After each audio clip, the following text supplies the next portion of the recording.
Second half is underway. And Bratton takes it at the 1-yard line.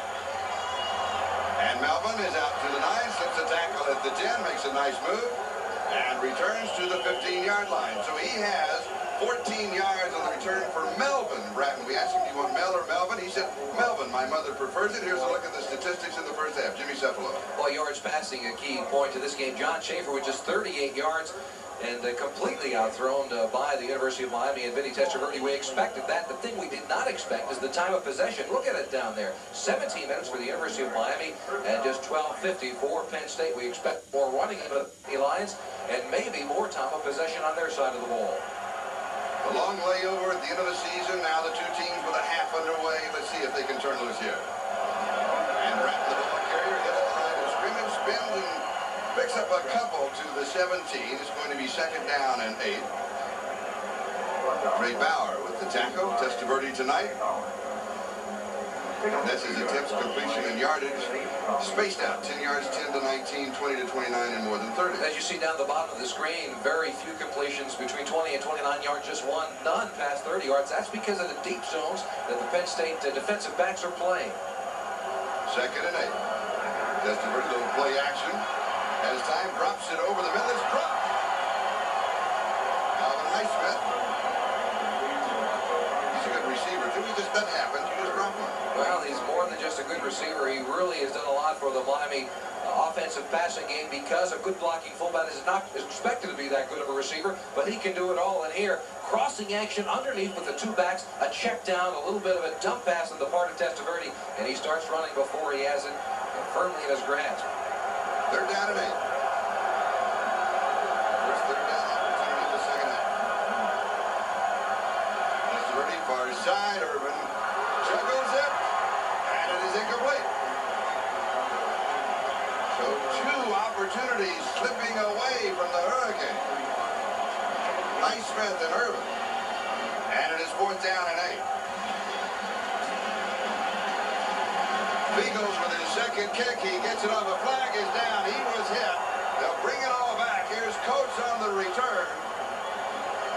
51 yards on the kick. A 6-yard return. It was 5 yards on the penalty and not an automatic first down. And that's the reason they went back and took the punt. And Penn State has the ball at their own 38-yard line, first down. Going with a double tight end set. And Pomfret in motion. And here's Dozier. And Dozier just fights his way to the 42-yard line. 4 tough yards. That is going to be second down and 6. As Winston Moss was there, Rod Carter was there, and George Mara. So all three linebackers got into the play. And there is George Mara. Notice the gloves that he has. Those are really offensive lineman gloves, and he's taken the padding out and cut the fingers out to give him a better touch. Well, you mentioned a running back taking a beating with his hands. So does a middle linebacker delivering those forearms. They also have the hands of 65-year-old men. Second and 6. Taking a lot of time. Bubble on the snap from center, and Miami says they have the ball. Penn State says they have it. Let's see what the officials say.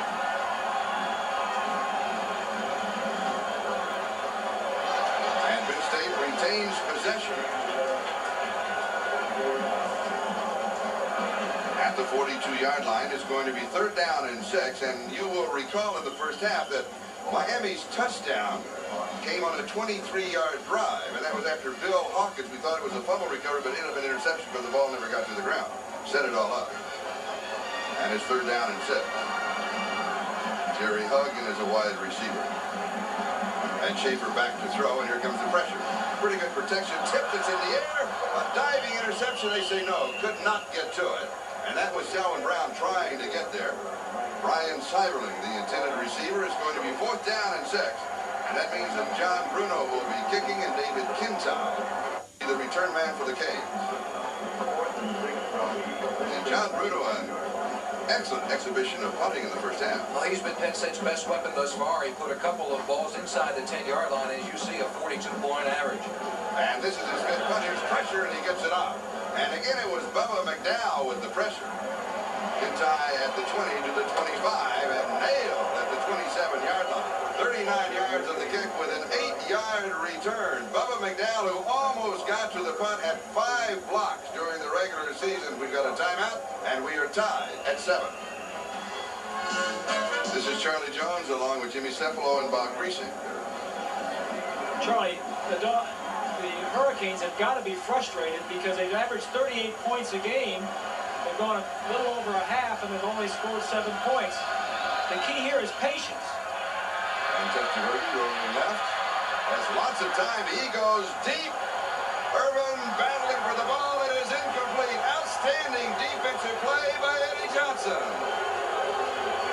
So Testaverde now 13 of 27, 161 yards and a touchdown. Really, that's the first time that he has just gone for all the marbles. It is now Irvin downfield. Testaverde scrambling around. Normally, a quarterback is not able to throw the ball that far. The crowd is booing because they want an interference call on Michael Irvin, but he was going after the football, and no call was made. Nice play by number 39, Eddie Johnson. And that is Testaverde's first attempt for more than 30 yards in one fell swoop. And it's 2nd down and 10. Miami at their own 26-yard line. We're tied 7-7. Just over 12 minutes to go. In the 3rd quarter, Testaverde steps away, and got out of the arms of 2 rushers, and finally the 3rd man gets it. Shane Conlon finally got it. Don Graham was also there. Testaverde is strong. Oh, he's got a lot of strength. He squats 500 pounds. He's 6'5", 218 pounds. Now watch him here. 2 defensive players have a shot at him. He's looking downfield, puts the ball in his other arm. He can't get it. First of all, he gets away from Don Graham, and then another player takes a shot. No luck there to take Shane Conlon, the All-American number 31, to finally come up and make the tackle. I think they brought him down this past season was that motorbike, wasn't it? And a bag of hamburgers. And a bag of hamburgers, that's right. 3rd down and 12. There's pressure again. He gets it off. The pass is complete. Not going to be a lot of yardage, but Perryman spins away. He almost got away. And it's 4th down. Eddie Johnson makes the play. The Nitkin stayed at the 13.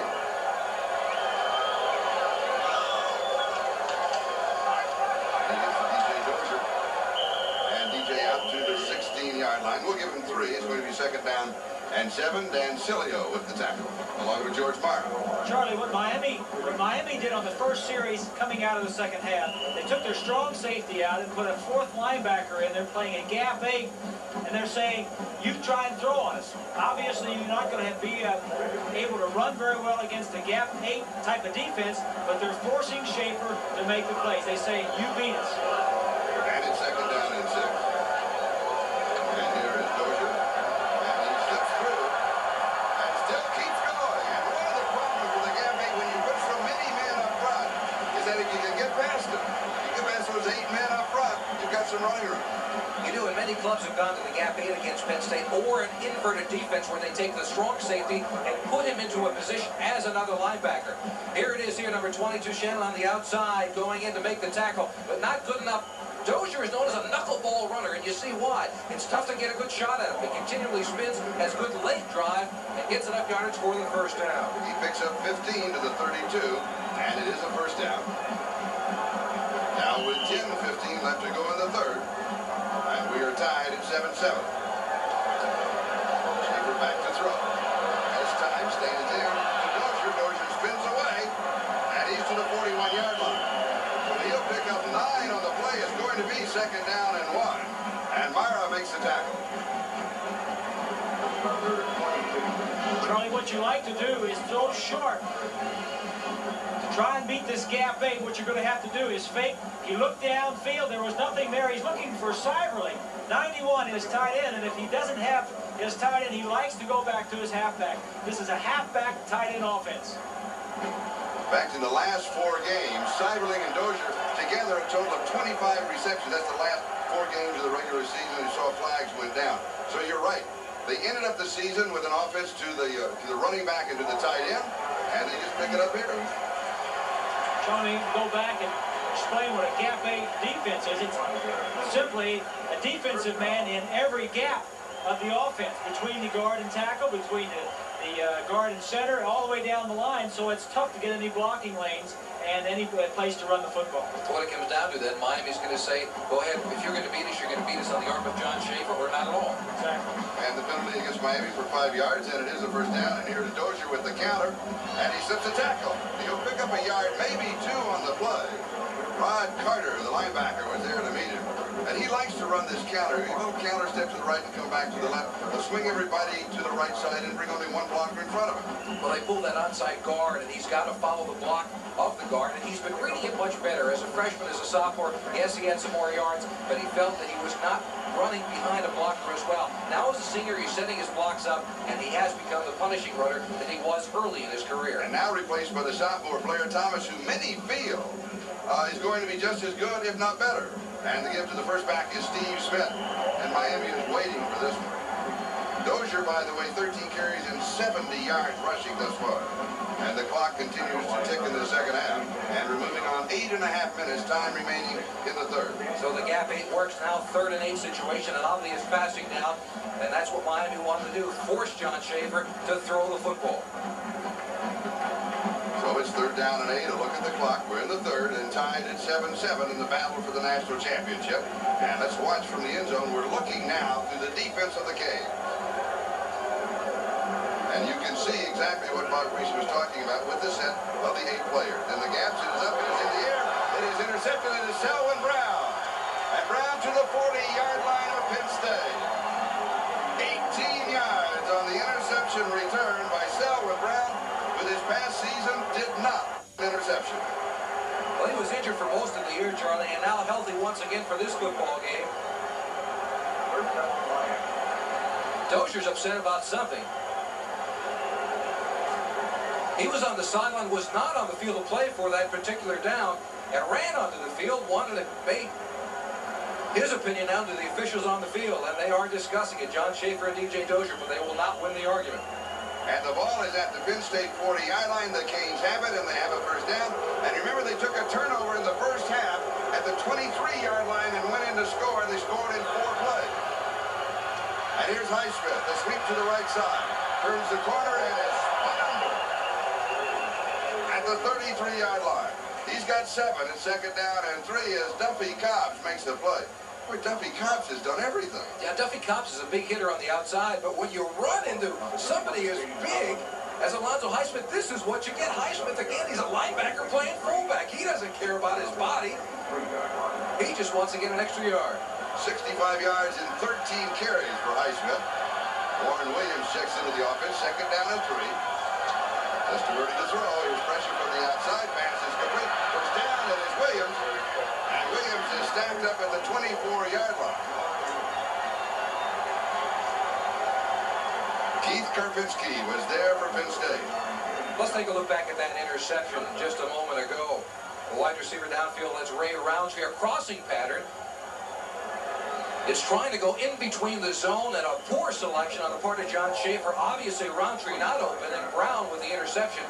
And got a lot of yardage out of it, setting Miami up in good scoring position. And you saw what DJ Dozier was complaining about. That was an illegal chuck that was downfield because he was already past it. You can chuck anywhere in college football. There's movement. And as long as you stay in front of him. But if he gets past you and you hit him, it's illegal. As long as the receiver is in position to block a defensive back, then there can't be contact. But once he gets a stride of him or beyond, there cannot be any contact. And there was contact. They got away with one. This is procedure call against Maddox. Let's take a look at it and see if there is or not. I think so. Downfield, of course there is. Downfield, that's right. Number 30, Hamilton, is one that was bumped. And with the penalty, the ball goes back now to the 29-yard line. We're marking the 30-yard line. And it's first down and 15. And the yardage, as you see.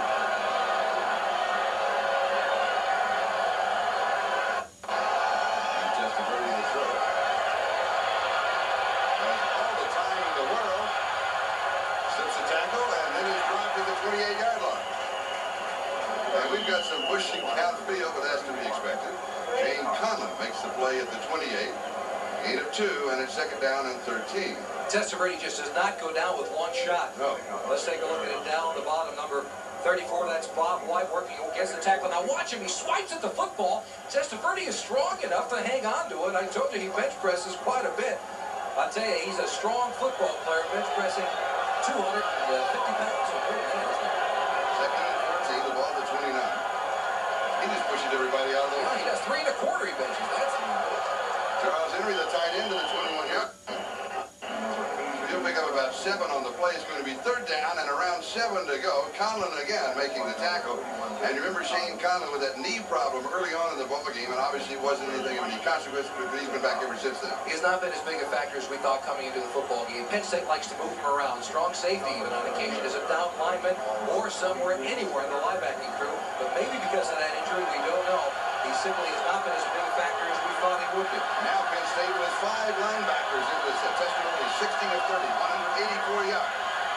As time slips a bit, throws, it's intercepted. Colin stumbles and falls. And here's DJ Dozier. And just a couple of yards on the play, out to the 22-yard line, where George Mara, the leading tackler for the Canes, along with Dan Stubbs, who's the number 2 tackler. Both bring him down. 1:45 and counting down. That is the time remaining in the third quarter, and we are still tied. Miami 7 and Penn State 7. Bruno kicking, and Davis King's return. And once again, Bubba McDowell almost gets to the ball. At the 35, Kintai is going to lose about 3 on the return. 45 yards on the kick. A loss of 3 on the return. The Canes have the ball with 30 seconds to go in the third as Quintus McDonald was down very quickly for Penn State. We'll be back in just a moment. We're still tied at 7-7. That was the score at halftime. And here's Bratton. And Melvin has a couple of yards to the 35. It'll be second down and 8 as Matt Johnson and Don Graham make the tackle for the Nittany Lions. And we'll take the countdown here to the end of the quarter. Miami may go ahead and get a playoff. Let's see if they do. That's the game clock, not the 5 seconds. And he gets it off with the second. Testaverde. Pops it over the middle. This one is Highsmith. He has it, and he has it.